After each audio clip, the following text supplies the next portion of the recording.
thanks for coming, everyone.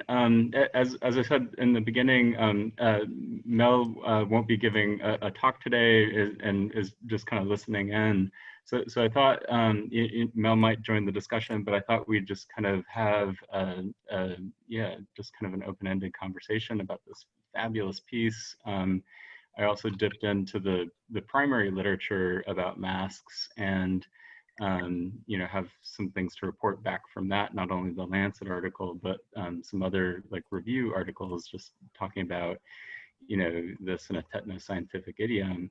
But for me, there's so many rich things in this piece, and all the things that are being hotly debated in the media right now, are kind of anticipated in this piece. And one of the things I really like is just the inventory of all the different ways that, we have hooded perpetrators, the the masked, reminder that we've got the masked KKK, we've got punk fetishists,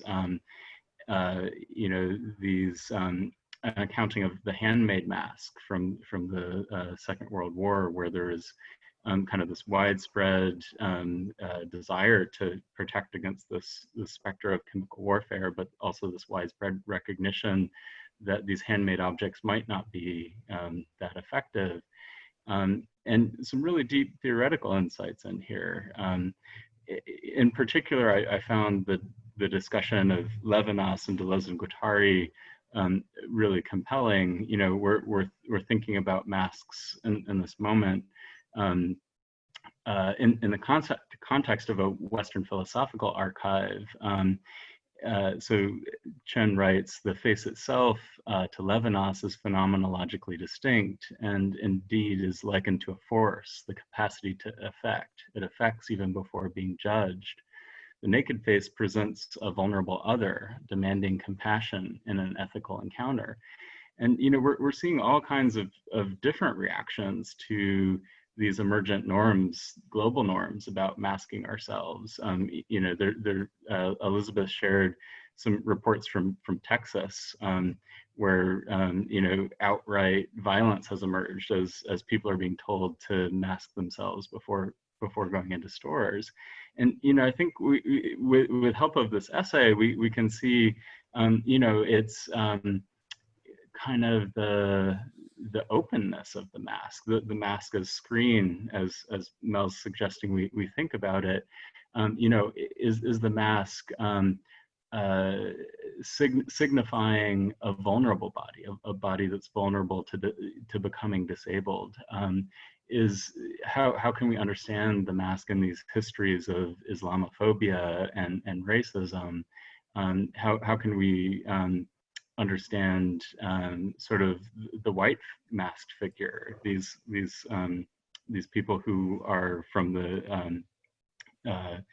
multiple chemical sensitivity community, who are wearing masks in public spaces and being joking about being viewed as terrorists. So those are some of my initial, just kind of trying to provide an overview of what I gleaned from this, and I thought I'd just kind of open it up to other folks. I've got a lot of quotes that I've pulled out here that I'm excited to like digest and celebrate. But yeah, if others have thoughts, the floor is open.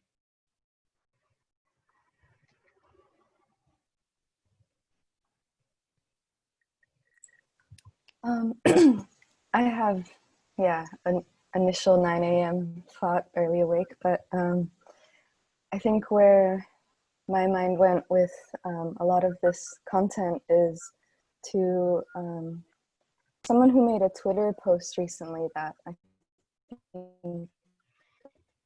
Ruha Benjamin also picked up in her recent writings in response to pandemic. But it's a Black man, Aaron Thomas, who writes about his discomfort with wearing a mask in public spaces, saying that I want to stay alive, but I also want to stay alive. Just recognizing the threat that he poses in the eyes of white America, I suppose.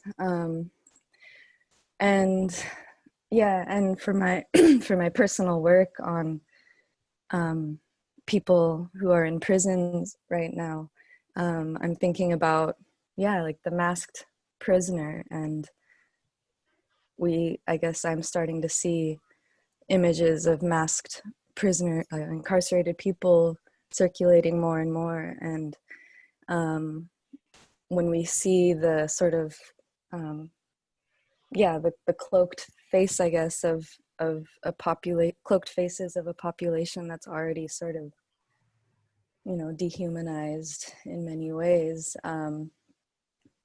But at the same time, that's, meant to be seen as like the carceral state's gesture of care and concern for this population.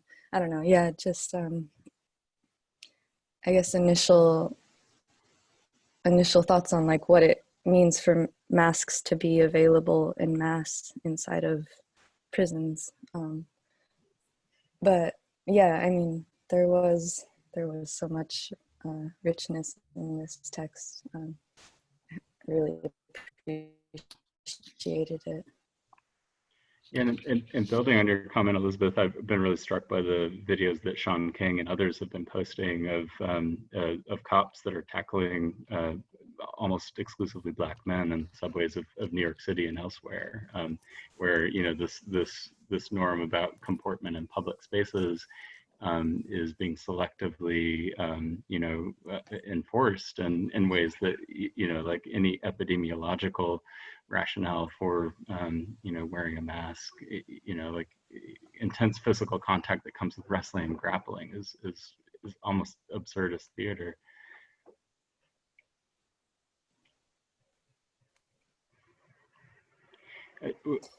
One other, oh, Rachel, go ahead. I think you're about to say something. I'm also on the early morning piecing it all together.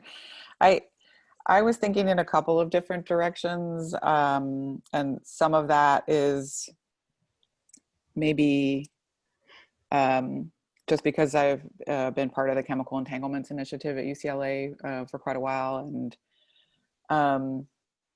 so just and as an oral historian, I was training the younger oral historians to start those multi-chemical sensitivity interviews. So I've been thinking about this piece a lot, and I'm just thinking a lot more about the more information we have about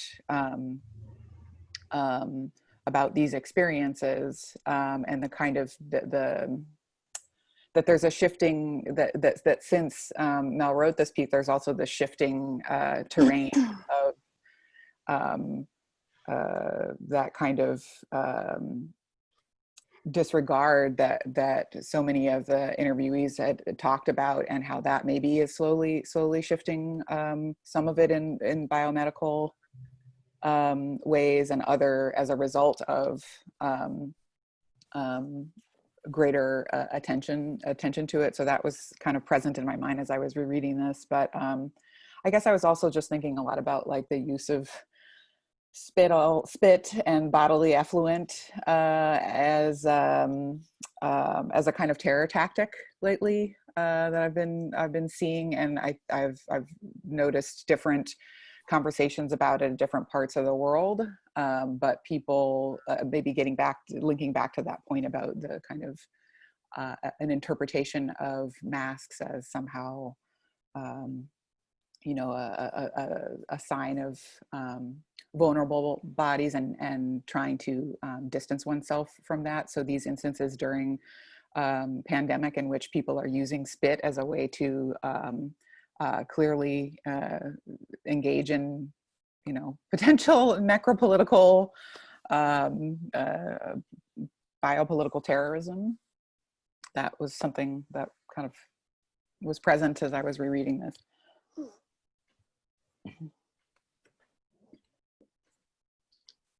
Can I just jump in? Yeah, sure. A few things.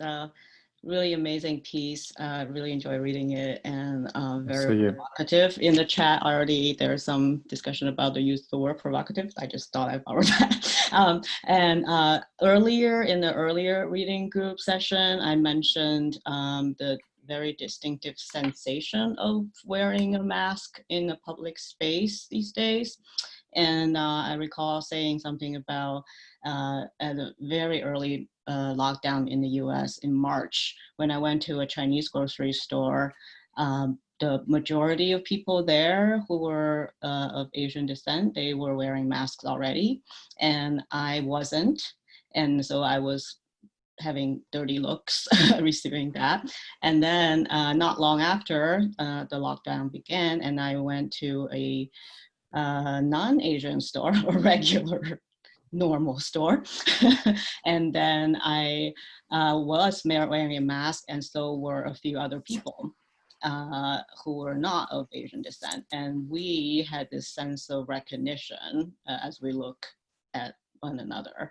And so I was thinking about, this relates to the first kind of really interesting thing that Mel pointed out, this kind of screen effect, or how the mask operates as a screen. And I was thinking, well, as someone who works in media studies, about the screen and the spectatorship, because we think about typically the screen stages a spectacle of sort, and it presumes a sense of spectators and spectacle relationship. And in some ways, that's where some of these fluidity of the meanings stems from, it seems to me.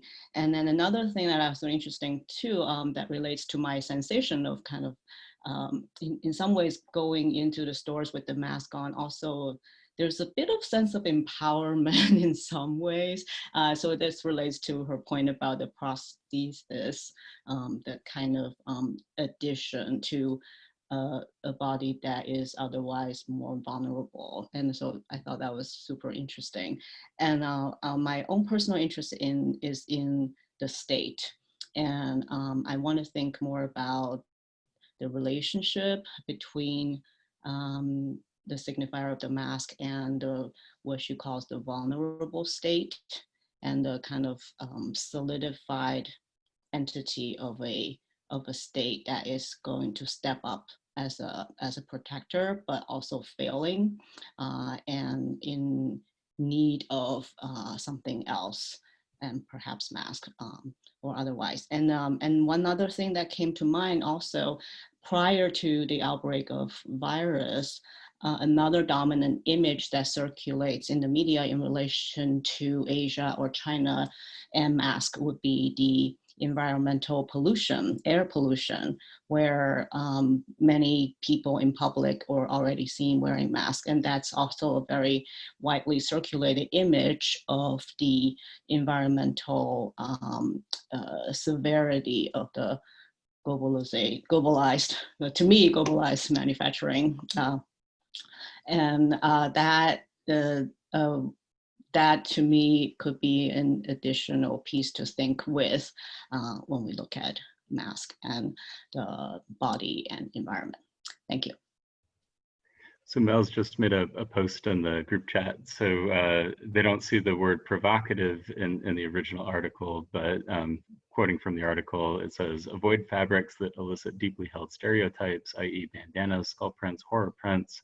When utilizing a homemade mask, avoid bandanas that are red or blue, as these are typically associated with gang symbolism. It's not recommended to wear a scarf just simply tied around the head, as this can indicate unsavory behavior that are not intended. And one of the key lines for me in the article is right when Mel's talking about the screen that offers no vulnerability to Levinas's ethics of encounter.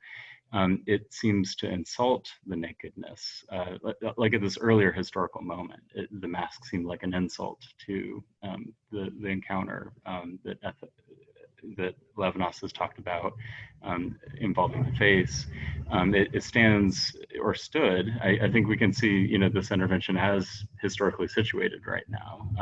So the mask stood as a figure of violence towards the idea of encounter itself. The protection seems to threaten its viewer rather than simply affirm the possibility of the viewer's own threat to the sensitivity of the person wearing it. And I think it's super interesting, you know, is the mask in certain encounters protecting the viewer or the subject? You know, in this piece, Mel's inventorying ways that masks can protect you from surveillance, can protect you from infections from others, but now increasingly the discourse is about,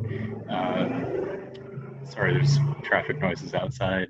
It's about protecting the wearer, protecting the world from the spittle of the wearer. So this key quote that I love from this piece is, the mask wearer has broken the civic pact necessary for communitas. You must offer the vulnerability of your face because this is part of your contract. This is reading some of those pieces about the burqa. And we're seeing a radical reconfiguration of this civic pact necessary for communitas. Now we're being told that one must cover the vulnerability of the face. One must sort of protect the vulnerability of others by covering the face. So we have kind of a new contract that's emerging. And Mel's got another. Rachel, do you want to respond to Mel's message there in the chat? I can read it out. I'm thinking about spitting and your useful term bodily effluviant, and it reminds me of earlier fears about the weaponization of HIV and bodily fluids, and also about the common American understanding of Asians as spitters. So we did spend a week with Tim Dean's work on HIV, but more kind of looking at HIV as a generative part of cultural kinship. But yes, certainly those resonances. Rachel, do you want to add anything?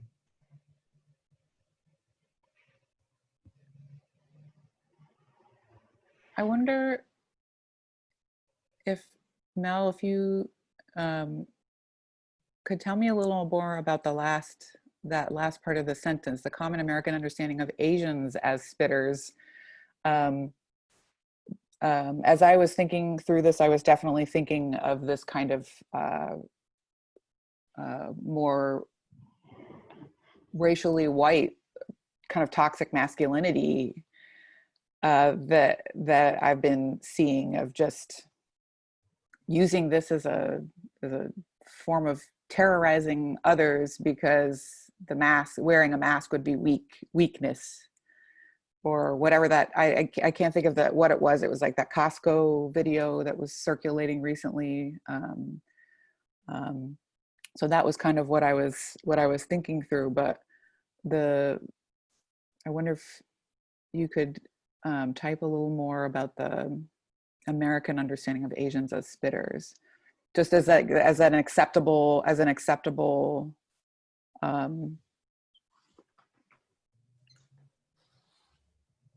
Sorry, it's too early and I haven't had enough coffee. Fan, you might have something to add here too. So Fan and I went to the MCA Museum of Chinese America like the week before the pandemic started, and we were kind of walking around Chinatown in New York at this moment when, you know, it seemed like something might be about to happen, but weren't quite sure. And, you know, there was a lot of things in the museum that we saw, like about those kinds of stereotypes. I'm not sure if spit figured into any of the museum displays, but and here's Mel's response. I don't know if everyone can see the chat. Absolutely, on the toxic masculinity and whiteness, I think there are many dynamics going on at the same time. The white spitting strangely leverages successfully against a racialized projection of fluids onto non-white folks in places afield, including imaginations of the third world.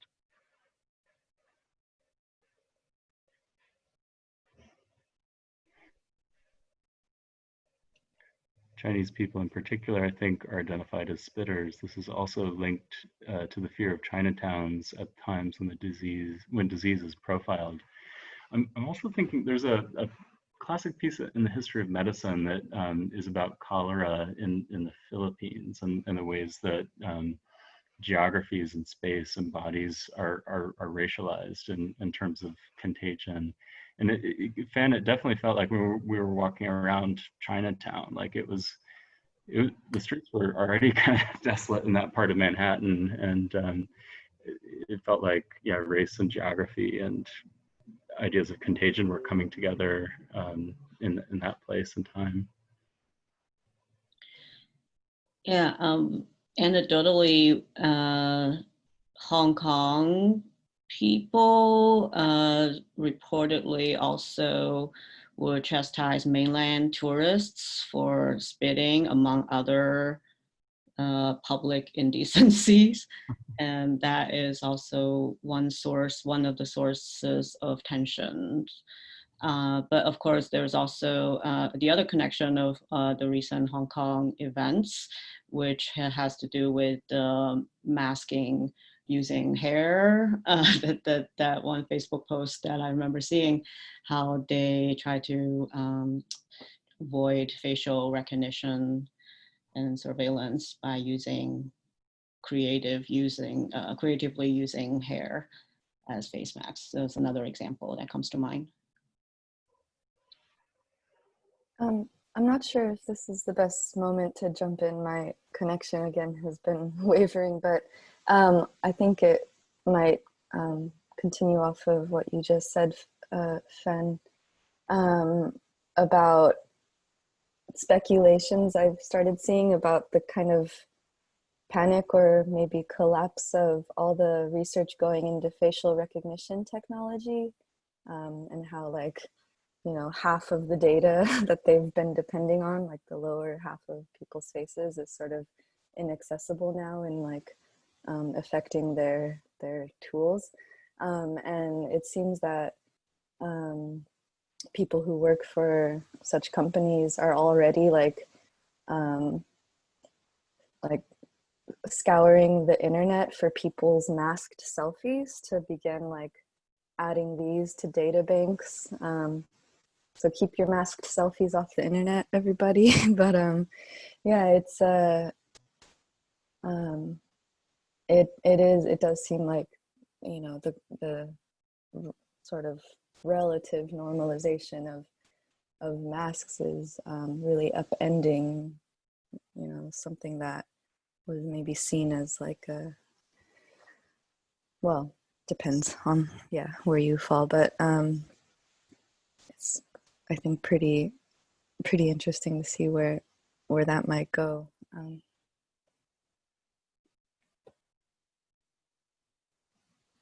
Oh, you're muted, Eben. Okay, now I'm unmuted. So Mel's writing in the chat, I'm being very sweeping here and conflating populations and images, but I would like to also say there are weird links between the believed exogeny of Asians to the US and how they're imagined outside of the States. For me, the essay also had really important things to say about security and the state. When immunity is historically premised on a collective body such as the state, then when that state is felt to either be incomplete or impaired, what are the processes mustered to protect against the threat? And, you know, it feels like the American project in many ways is coming unraveled in this crisis, not only the epidemiological crisis, but the crisis about, you know, being in public, being in workplaces.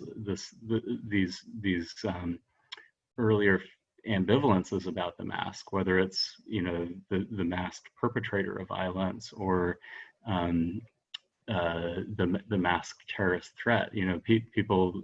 It doesn't seem these violent reactions that some sectors of society are having to the mask are not just they're really complicated.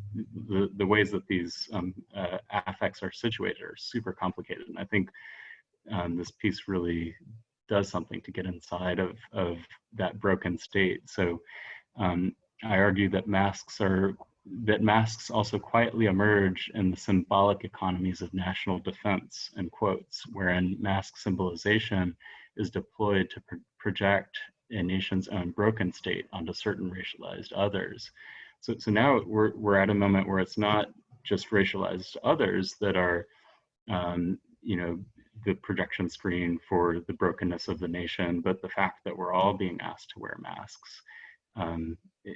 in effect is this very public and visible demonstration of how the state is broken.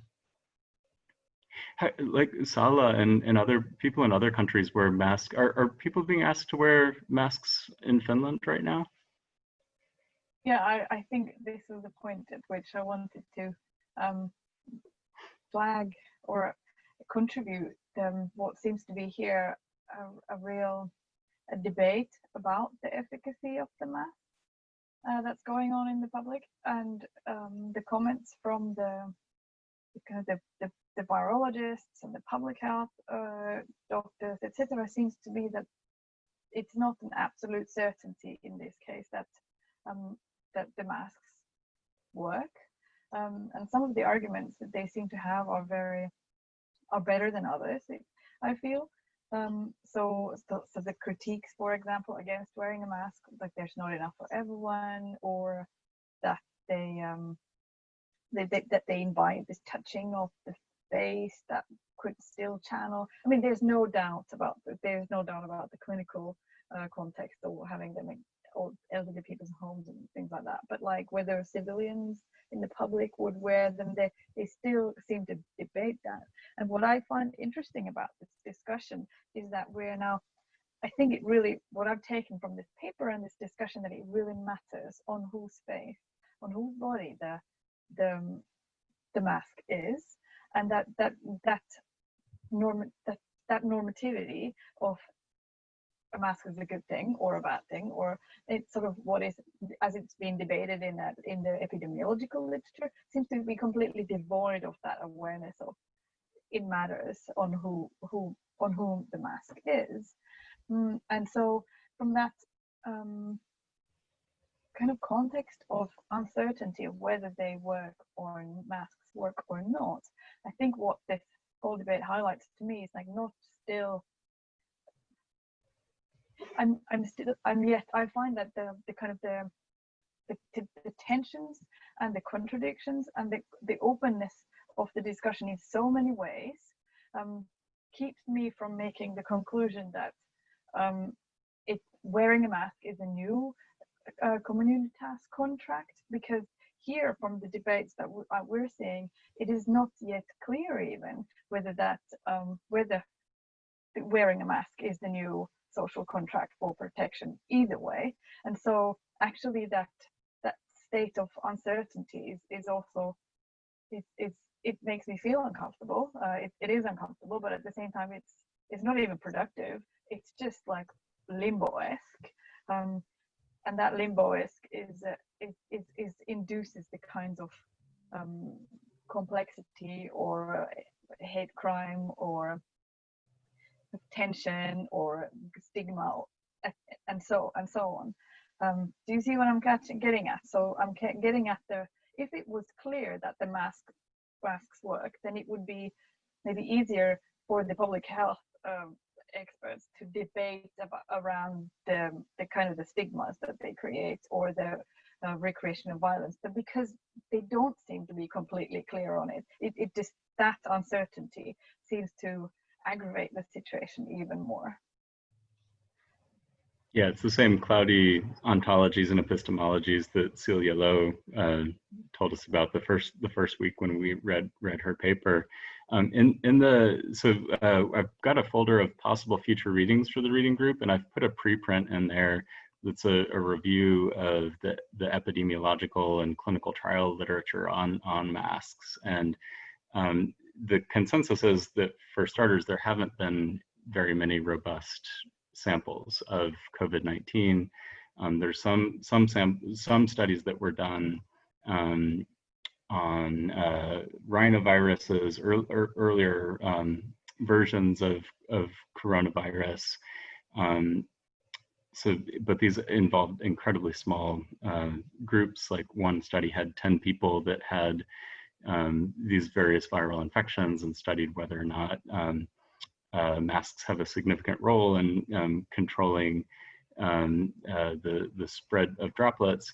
In short, what this review of the evidence concludes is that masks are really good at protecting people from spreading it. So it's less like you're not going to protect yourself from droplets that are kind of inbound, but if you're speaking, this is going to protect you, whether or not it's cloth or N95, against spitting out large droplets as you're talking. It also reviews the evidence of just, you know, those of us who don't have any symptoms might have very high levels of the virus in the upper parts of our respiratory tract. So even if we don't feel sick, we could be constantly spreading it. So it's from this epidemiological, technoscientific centric idea of masks, the norm is about protecting the community rather than engendering immunity for oneself. So it's in some senses, yeah, I think that's where the radical refiguration is happening. You're protecting the community by masking. Is at least this is one consensus of the available evidence. Just to add to that, like that's part that even with that argument, the current debate here is that the evidence of wearing a mask is so flimsy that they still don't yet recommend it. So bearing in mind that you protect the others rather than the self, but still they feel like it's. I mean, I've done some of the reviews. I read some of the reviews as well, and I know some very prominent people in Public Health England have been having really fiery debate. Trisha Greenold on Twitter about wearing them, and just like really hammering all the arguments, and also including evidence that isn't sort of clinical trial induced, but like just include as much different kinds of evidence as possible. And she argues that there isn't any doubt that masks work in just precisely in that way, that Eben that you described. But for whatever reason, here those arguments about touching the face and then losing, and I don't entirely buy these arguments, but the public health here have argued that if having a mask then might make people wash hands less and so on. And I don't quite understand. Since Thursday last week, I went to the public once or twice without a mask, given the new reduced guidelines, and it just felt so weird. So I've really internalized that sense of protecting others contract, but yeah, the uncertainty seems to be still in people's minds, to the point that I feel like that the evidence may not be quite so clear, and that uncertainty induces a lot of tension. So Carolyn, you've raised your hand. Yeah, hi everybody. I live in the United States, and I'm trying to make sense of what's going on specifically in the United States right now, because it's pretty abhorrent, and you know, I think all the way around in terms of our response, but also what's happening in terms of dialogues of opening up, and kind of this rise of fundamentalism, with the understanding that it's individuals' God-given right, you know, to express their freedom. And I thought this article really had some good kind of explanatory kind of things with that, in terms of, you know, like the sense of the U.S. self as individualistic, and the mass taking away our ability to be distinctive. This almost kind of went back to notions that Frederick had talked about, with these birds displaying this aesthetic distinction, and that you know, to show power or to show a warning signal of strength. And there were some great things about like epidemiological narratives running on in terms of national borders, and this idea that shutting down national borders can change that. And also that vulnerability should not and cannot occur on the white US body, only elsewhere. I mean, these notions, I think, are very central to how we're responding. There was an article recently that United States is basically at a fuck you place. and that Trump is running on a fuck you platform, you know, like, we don't care. It's just, we're going to have our individual rights. And I think it's really interesting to see, it's not interesting, it's disgusting, but how this lack of a narrative or social contract between people in the United States is really showing the evidence of what's going on here. And I think even some of these ideas about that, to have a society, it depends on recognition of the other, and the mask takes that away. I don't think we've necessarily ever had recognition of the other here. So if you're a person of color, or if you're wearing a hijab, there's not a recognition of the other to begin with, because it's such a stereotypical power-based kind of interaction to start with. So all of these notions are kind of intertwined, I think, in terms of trying to see what's going on in the United States, and just kind of this uniqueness of lack of responsibility for self is I don't know. I'm really just trying to make sense of what's happening here right now, and it's highly disturbing, I think. Thinking back to some of the intense things that people are posting on Twitter that Sala was mentioning, just like the intense reactions against the mask. In part, it seems like this article shows that, you know, maybe it's a fear of loss of whiteness, a fear of loss of white privilege, but also about a fear of disability and becoming disabled. And I think the disability studies elements that this piece bring out are also really important. Mel writes that the value of disability is similarly mobile, attachable variously to human bodies, notions, abstract entities. And I think, you know, we can think about the fear of our individual bodies becoming disabled, but also there's a real disabling on a national scale, and a disabling of capitalism, and a disabling of infrastructures and architectures of support and care that is present right now. The article goes on to say, I wish to attend to what I see as a quiet construction of weakness, not weakness as attenuated masculinity, but weakness in disability terms, a kind of threatened immunity wherein the body of the nation is vulnerable to attack. Wearing a mask is an evident prosthetic, again at this earlier historical moment, outs a person who otherwise passes as non-disabled. It visibly marks an invisibly damaged, or at least vulnerable body that might otherwise seem healthy. So, you know, in this moment where masking is coming to be seen as protecting others, I think there also is continuing to be this fear of being seen as vulnerable, as being seen as potentially disabled. And yeah, maybe that's why these eruptions of toxic masculine bodily encounters are taking place over you know, intensely political and personal responses to demands to be masked. Can I just quickly add that that then there's a slight contradiction there, in the sense that being seen to be vulnerable or actually contagious. So if you are protecting others, then you're not, I mean, yeah, you're contagious. You're not disabled in a way. But I mean, in whatever shape or form, not one anymore, but yeah, I think there's a slight difference between being vulnerable and being the one that makes others vulnerable. But maybe they're collected together under, you know, maybe there's a fear of becoming abject, becoming the abject subject, whether you're the abject subject because you're disabled, or the abject subject because you're a source of infection. Fan, you Oh, just a very small, quick follow-up. I really like how you're talking about this generalized state of disabilization.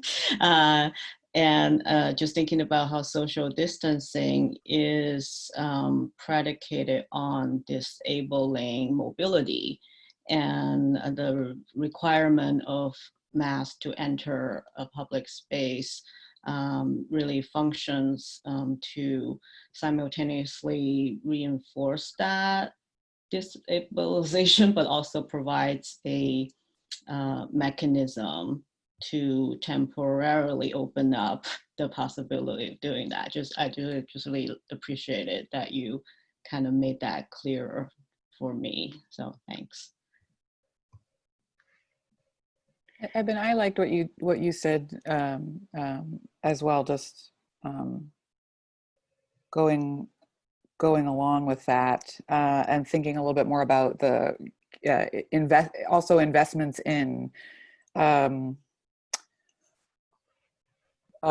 class and racialization, but then also biotech investment on the capital end. I found myself asking, when have masks been acceptable?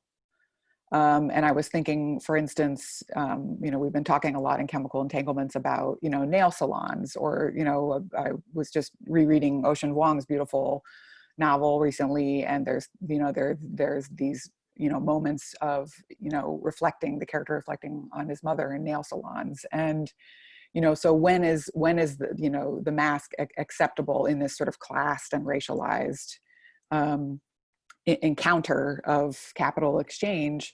But on the biotech investment front, I mean, these are multi-million or multi-billion-dollar investment in facial recognition technologies too. And so on the nation state level, this sort of some of what you're talking about, not just about being associated with abject or being, or what Mel was writing about, the nation states as being stereotyped as somehow weakened. But there's also this sort of biotech investment in not in the naked face, and being able to constantly know the face, see the face in its entirety. And there's a capital disruption with this shift in the collective ideology about wearing masks.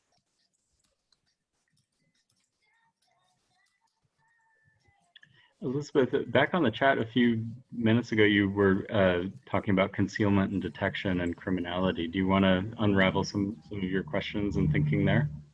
Well, I think it's quite a brief line in the text, and I'm actually only looking at my selected notes from the text rather than the whole thing. And since it is kind of a short line, that's why I was hoping to hear more about about the pretext to this line, that concealment and detection were built into the early definition of criminality. And I guess, I was wondering, like, there's the definition that's sort of synthesized from perhaps like collective imagination about what a criminal looks like the masked bandit or like the cat burglar or whatever. But I could see that, early state definitions of criminality would be really old at this point. And so I was wondering if, I guess I'm thinking maybe of like, the masked bandit would be like the figure you encounter when you're traveling with your horse and wagon through some old forest or something. Maybe, I don't know, but and I guess that, of course, would be quite a so to say, Western idea of what a criminal is, what they do and what they look like. But I guess projecting that to the present day, I think it kind of takes on a sort of virtual meaning as well, because so much crime is like cyber crime, or like, I don't know, there is no, I think, physical placement of the criminal in the scene of the crime often. And also thinking of like sort of dispersed criminal acts of like ecological destruction, like you're very, the criminal's very concealed at that point. But I think it's a really small line, but I think projecting it into different contexts, there's a lot. Just, yeah, the relationship generally between concealment, detection, and criminality, criminal acts, criminal identity. It's really interesting. I haven't seen Ozark, but in the chat, Mel says Ozark is all about financial crime and indetectable laundering. Yeah, there's. I can't bring myself to watch season 2 of that yet. It's an intense show. I must say, like every time I smile, I'm noticing that my teeth are masked right now. Sorry.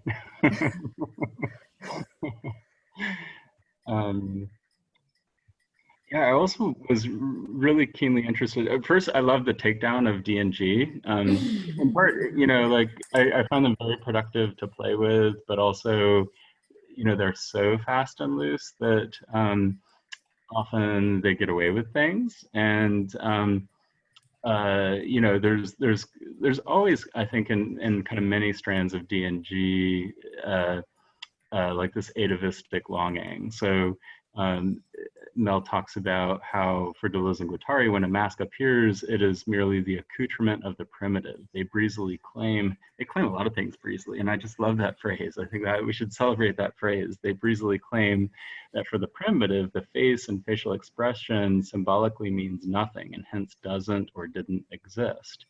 The mask assures the heads below, and this is quoting D&G, the mask assures the heads belong to the body, it's becoming animal, as was the case in primal society. Against their confident historization of the primitive, I wish to affirm the material presence of the mask in contemporary society, a mask that continues to signal primitivity for believers in the Western political ideology's creation of the modern moment in a way that neatly aligns with D&G's temporalization of the mask. So thanks for that takedown. Karen, what were you saying, Karen? Do you want to jump in? Oh yeah, The Watchmen. Yeah, I thought about playing a clip of The Watchmen is an amazing thing to watch right now in the current moment. I mean, the mask has such, and this is produced probably at least a year or two ago, but has all kinds of the openness of the mask and in terms of signification. The heroes are masked, the potential white supremacists are masked. If anyone hasn't heard of The Watchmen, do you want to say what, chime in here, Karen? Looks like you're muted. I can continue to gush about The Watchmen. On this, I was also thinking about, the difference between masking like the lower half of the face and the upper half of the face, and just like the different valences that these have in different contexts. Whereas like, I think heroes, I think of Zorro, he has his eyes masked, and that introduces like mystique and intrigue, maybe. Sharpens the focus on the whites of the eyes, perhaps, and then, maybe the vulnerable body masking the bottom half. Can people see my screen that I'm sharing right now? Yes. I also really I hadn't encountered Alison Smith's work until I read this piece, but just really was taken by this exercise and kind of historical reenactment of a craft approach to masks. So these are all artworks that Alison Smith did to try to recover this. It's a project called Needlepoint, done in 2009, trying to recover images from the war of masked subjects. There's a whole archive if you go to AlisonSmithStudio.com. But this one reminded me both of the Watchmen and the KKK. I'm trying to get to some of the others, but it's not coming up. Yeah, here's kind of a broader archive. Some lovely words on here by my old HisCon classmate Nicole Archer.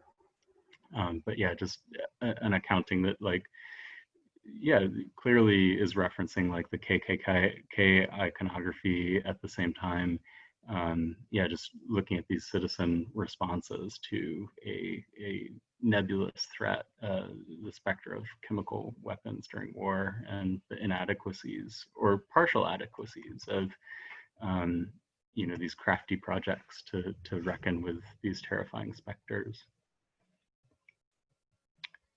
Mel in the chat asks, has the group talked about the presence of mucous membranes and hence the possibility of infection by droplets in the eye, and how that goggles isn't on the table in deliberations about mask safety? We haven't talked about that yet, but yeah, one of my students who evacuated early from Okinawa wore swim goggles back on the plane and took some great selfies. But yeah, it's interesting that we're not thinking about eyes as much. But some of those pieces that Allison made, I think the goggle part of them make them particularly interesting. So we've got a couple 3 minutes left. Does anyone have further thoughts that they'd like to share? There's some interesting upcoming events, readings that I'd like to plug.